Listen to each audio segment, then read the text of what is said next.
अल्हम्दुलिल्लाहि रब्बिल आलमीन वस्सलातु वस्सलामु अला सय्यिदिल अंबियाइ वल मुरसलीन अम्मा बाद क़ाल अन्नबिय्यु सल्लल्लाहु तआला अलैहि वसल्लम अन सहलिन अनिन नबिय्यि सल्लल्लाहु अलैहि वसल्लम क़ाल इन्न फिल जन्नति बाबन युक़ालु लहु अर्रय्यानु यदखुलु मिन्हु अस्साइमून यौमल क़ियामा ला यदखुलु मिन्हु अहदुन गैरुहुम युक़ालु अयना अस्साइमून फ़यक़ूमून ला यदखुलु मिन्हु अहदुन गैरुहुम फ़इज़ा दख़लू उग़लिक़ फ़लम युदख़ल मिन्हु अहदुन।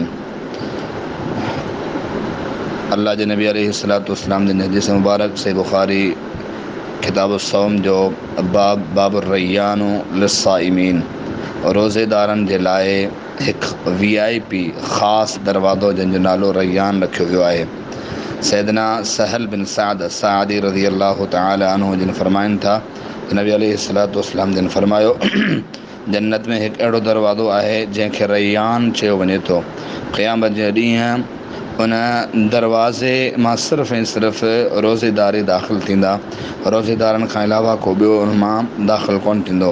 क़यामत जे ॾींहुं रोज़ेदारनि खे सॾियो वेंदो, पुकारियो वेंदो त रोज़े वारा किथे आहिनि, रोज़ेदार किथे आहिनि। उहे उथी बीहंदा, पोइ उन्हनि खां अलावा को ॿियो उन दरवाज़े मां दाख़िलु थी न सघंदो।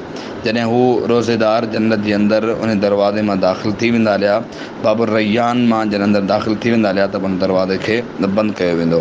हीअ लफ़्ज़ रय्यान जी जेका माना आहे इहो रय्यान रयुनि सां मुश्तक़ आहे, मां मुश्तक़ आहे, जंहिंजी माना आहे सैराबी, यानी जॾहिं माण्हू रोज़े जे अंदरि उन खे ऐं बुख खे बर्दाश्त करे थो ऐं जेको आहे उन लॻण जे करे इंसान मतिलबु तकलीफ़ बर्दाश्त करे थो, उन जे लाइ अल्लाह रब्बुल आलमीन जे बदिले में रय्यान सैराबी हासिलु करण जे लाइ, सैराब थियण जे लाइ अल्लाह रब्बुल आलमीन उन दरवाज़े खे ख़ासि रोज़ेदारनि जे लाइ ठाहियो आहे ऐं रोज़ेदारनि जे लाइ बनायो आहे। हदीस में इहा ॻाल्हि मालूम थी त अल्लाह रब्बुल आलमीन रोज़ेदारनि खे हिकु ख़ासि प्रोटोकॉल इनायत कंदो क़यामत जे ॾींहुं, जंहिं ख़ासि प्रोटोकॉल जे करे अल्लाह रब्बुल आलमीन उन्हनि जे लाइ ख़ासि दरवाज़ो ठाहींदो ऐं उन ख़ासि दरवाज़े मां उन रोज़ेदारनि खे, उन ख़ुशि नसीबनि खे अल्लाह रब्बुल आलमीन जन्नत में दाख़िलु कंदो। वजअलनाहु मिनहुम आमीन। इहा हदीस नंबर सही बुखारी जी आहे 1896। हदीस नंबर जेका ॿी आहे उहा हदीस नंबर आहे 1897।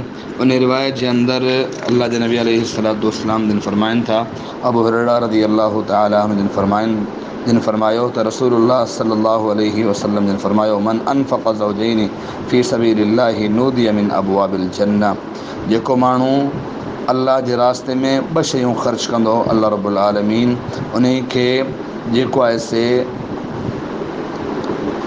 उन माण्हू खे फ़रिश्ता जन्नत जे जेको आहे दरवाज़नि खां सॾींदा। पोइ उहो माण्हू जेकॾहिं निमाज़ वारो आहे त उन खे निमाज़ जे दरवाज़े खां सॾियो वेंदो। जेकॾहिं हू जिहाद वारो आहे, जिहाद करण वारो आहे त उनखे जिहाद जे दरवाज़े खां सॾियो वेंदो। जेकॾहिं हू रोज़ेदार आहे, वो मन काना मिन अहलि सियामी दुइय मिन बाबिर रय्यान। जेकॾहिं हू रोज़ेदार आहे त उनखे बाबुर रय्यान खां सॾियो वेंदो। वमन कान मिन अहलि सदक़ति दुइय मिन बाबि सदक़ा। जेकॾहिं हू सदक़ो करण वारो आहे त हुनखे सदक़े जे बाब खां सॾियो वेंदो। यानी हदीस जे अंदरि इहा शइ वदाहत आहे। नबी अलैहिस्सलातु वस्सलाम जिन फरमायो जेको माण्हू जेको अमल करे थो उन माण्हू खे उन दरवाज़े खां पुकारियो वेंदो। हिन हदीस जो रावी सैदना अबू हुरैरा रज़ी अल्लाह तआला अन्हु जिन फरमाइनि था त उन मौक़े ते अबू बकर सिद्दीक़ रज़ी अल्लाह तआला अन्हु जिन अल्लाह के नबी अलैहिस्सलातु वस्सलाम खे साम्हूं इहो सुवालु रखियो त बि अबी अंत व उम्मी या रसूल अल्लाह मा अला मिन दुइ मिन तिलकल अबवाबि मिन ज़रूरतिन। छा को अहिड़ो माण्हू हूंदो जंहिं माण्हू खे इन सभिनि दरवाज़नि खां सॾियो वेंदो। नबी अलैहिस्सलातु वस्सलाम जिन फरमाइनि था फ़हल युदआ अहदु मिन तिलकल अबवाबि कुल्लिहा। छा के अहिड़ो माण्हू हूंदो जंहिं माण्हू खे इन सभिनि दरवाज़नि खां सॾियो वेंदो। नबी अलैहिस्सलातु वस्सलाम जिन जवाब में फरमाइनि था क़ाल नअम व अर्जू अन तकून मिनहुम। मूंखे उमेदु आहे त तूं उन्हनि माण्हुनि मां हूंदे जंहिं माण्हू खे हर दरवाज़े खां सॾियो वेंदो। यानी हदीस जे अंदरि हिकु इहा ॻाल्हि वादे थी त जेको माण्हू जेको अमल करे थो फ़राइज़ में, उहो फ़राइज़ नमाज़ हुजे या सदक़ो हुजे या जिहाद हुजे या सियाम हुजे, त उन माण्हुनि खे ख़ासि दरवाज़नि खां सॼो वेंदो। अबू बकर सिद्दीक़ रज़ी अल्लाह तआला अन्हु जॾहिं सुवाल कयो त अल्लाह जे नबी, छा को अहिड़ो माण्हू हूंदो जंहिं माण्हू खे जेको आहे से जन्नत में सभिनि दरवाज़नि खां सॼो वेंदो? नबी अलैहिस्सलाम जन हा फरमाई ऐं आख़िर में इहा उमेद बि फरमायूं त मूंखे उमेदु आहे त अबू बकर तूं उन्हनि मां हूंदे। हिन हदीस में जेका ॻाल्हि हिकु साम्हूं असांजे अचे थी उहा अबू बकर सिद्दीक़ रज़ी अल्लाह तआला हुन जी फ़ज़ीलत साम्हूं अचे थी। केॾे क़दुरु नबी अलैहिस्सलाम जन अबू बकर सिद्दीक़ रज़ी अल्लाह तआला हुन जी फ़ज़ीलत खे ऐं आला दर्जे खे ऐं आला मर्तबे खे बयानु फरमायो आहे। त हिन हदीस जे अंदरि सैयदना अबू बकर सिद्दीक़ रज़ी अल्लाह अन्हु जी फ़ज़ीलत बि साबित थी ऐं गॾोगॾु इहा शइ बि साबित थी त जन्नत रोज़े रखण वारनि जे लाइ अल्लाह रब्बुल आलमीन हिकु ख़ुशूसी प्रोटोकॉल जे तौर ते VIP दरवाज़ो ठाहींदो ऐं उन दरवाज़े मां माण्हुनि खे जन्नतुल फ़िरदौस में दाख़िल कंदो। अल्लाह रब्बुल आलमीन असांखे इन बाबुर रैयान मां दाख़िल थियण जी तौफ़ीक़ अता फ़रमाए।